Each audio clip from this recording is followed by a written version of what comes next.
Hi, welcome to my weekly update. In my recent interview series, Our Toxic Nation, A Call for Reformation, I had the honor of speaking with Dr. Aimee Duffy about lab standards. This interview is called Optimal versus Conventional Lab Standards, and I personally feel it's an incredibly important topic. As a complex chronic mystery patient, I have firsthand experienced conventional medicine's lab work or lab standards falling short or missing the mark and just basically leaving me sick. This would then lead to misdiagnosis until, everything became so unbalanced that I was in and out of the emergency room. The entire situation with lab standards begs the question, what the hell is up with conventional versus optimal lab standards, and where's the consistency across the entire medical system? Furthermore, who's making these decisions as far as what's considered healthy and what's considered not? I know from personal experience that insurance companies absolutely will not cover functional labs. Um, so I can't help but wonder if somehow they have their hand in that decision. And if so, why are for-profit entities making such a grand, sweeping decision about the well-being of basically the nation when really they don't have our well-being in mind? Anyway, I'm going to get off my soapbox about that. It's a very personal and poignant topic for me. I've been through a lot as far as lab standards are concerned. So I'll just close this and say that this interview will be posted on Wednesday. Next, I'd like to talk about habit stacking.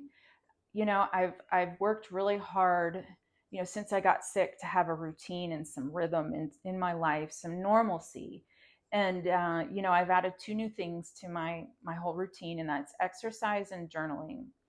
Exercise, I typically wake up early in the morning. I live in Georgia and it's July, so as you can imagine, it's really hot. So I'll get up really early, go on a walk, come back, maybe do some really light strength training and some stretching. And I feel fantastic as I'm exercising and after, but I'm also really good at pushing myself to the point that I get sick again.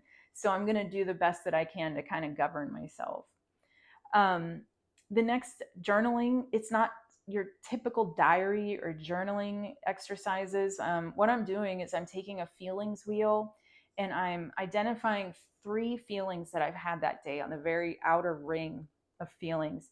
And then I write down kind of what it means, what category that emotion falls into, what it physically felt like to experience it, and also maybe like what caused the emotion to happen. And I'm hoping that through doing this, over and over and over, some repetition, that I'll start developing or adopting some definitions for these feelings that I'm having. Because I woke up from brain damage, I don't understand myself. Like I really don't. I don't know what my feelings mean, and it can be very confusing. Next, I'd like to talk about some of the programs that I'm in. I'm still doing rapid parasite release. It's still an ongoing huge thing. Still very thrilled with the progress. However, I've hit pause for a bit until I get the next round of supplements. So, but regardless, I'm thrilled with that program. I can't say enough good stuff about that. The next program that I've started, I'm really excited about this because it's working. It's called Unsinkable, and it's from Sonia Ricotti. And this program is about bouncing back after tragedy and reclaiming your life. And honestly, it could not have come at a better time for me.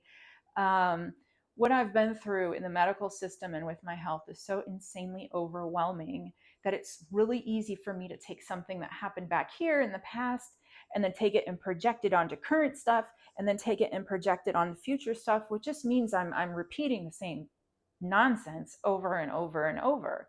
So, I'm working on that and also being productive while both managing and identifying my emotions. It's a constant challenge because I don't know what it means to feel normal anymore. Like, what's a baseline? I don't, I don't know. I also don't remember how to be productive, which is a major drag. But I feel like this course is helping me to regain my kind of sea legs with that. And also, it's more than just about productivity. It's thinking positively in the face of adversity, because that's not easy. Our minds, they shape our reality. I mean, it's one thing that I've learned. Is that our minds shape our reality, and we're in control of our minds, even though a lot of the times we don't feel like we are. It's a hard skill. It really is. So I'm working on that. At the end of the day, my only goal is to feel comfortable in my own skin again, and to start living a normal kind of life. So I'm pleased with this program so far. I'm going to keep going with it. Next, I want to talk about the clinical trial I just did. It's from BioInsights and Approved Medical Solutions. It was a 4-day trial for essential tremor, and oh my God, it worked so well. Like, my results from that trial were insanely good. But that's also a double-edged sword, because it pointed out a bunch of things that are actually symptoms that I thought were normal. You know, this trial, it included ketones that you drink in liquid form while you're fasting in the morning, and then taking capsules of nitric oxide. It helped immensely, like more than I ever could have imagined. But again, double-edged sword, because it pointed out a bunch of things that I thought were normal that are actually symptoms that are tied to neurological conditions. Parkinson's would be one of those things. It's weird. Again, waking up from brain and peripheral nerve damage. Um, it is so strange. You you have no baseline. You don't know what normal is. The last time I was awake like this was in 2006. So it's a struggle. It definitely is. The symptoms that I'm talking about that were relieved are tremor, twitching, issues with fine motor skills. My hand used to kind of lock up like this. Clumsiness, inability to focus. I was diagnosed as ADD at one point. Fatigue, rigidity. They were all helped immensely with this protocol. I was amazed. I totally forgot like how wonderful and easy life can be when you can actually focus. I usually have like a 3-ring circus going on in there, and it's just constantly thinking about something, always moving. But while I was on that protocol, the ketones and nitric oxide, everything kind of quieted down. And instead of there being like this internal battle or internal chatter, it was pointed outward. And it almost, I could focus. I just can't get over how amazing it was to be able to focus. I haven't been able to do that in 20 some odd years. So very amazing.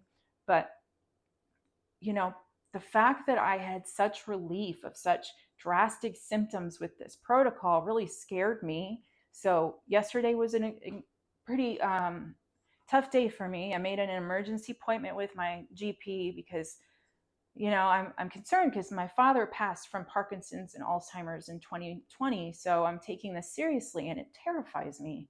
It genuinely scares the shit out of me. So went in, and he said he doesn't think it's Parkinson's, but referred me out to a neurologist because there is something going on that hasn't been identified yet. So, I will say this too. All those symptoms that I listed off, they've all gotten better as I've treated my neurolyme and co-infections. So fingers crossed that as I move through this healing process, I will continue to make that same kind of progress. And I'll be updating on here, but I think that's it for this week. Thank you. Bye.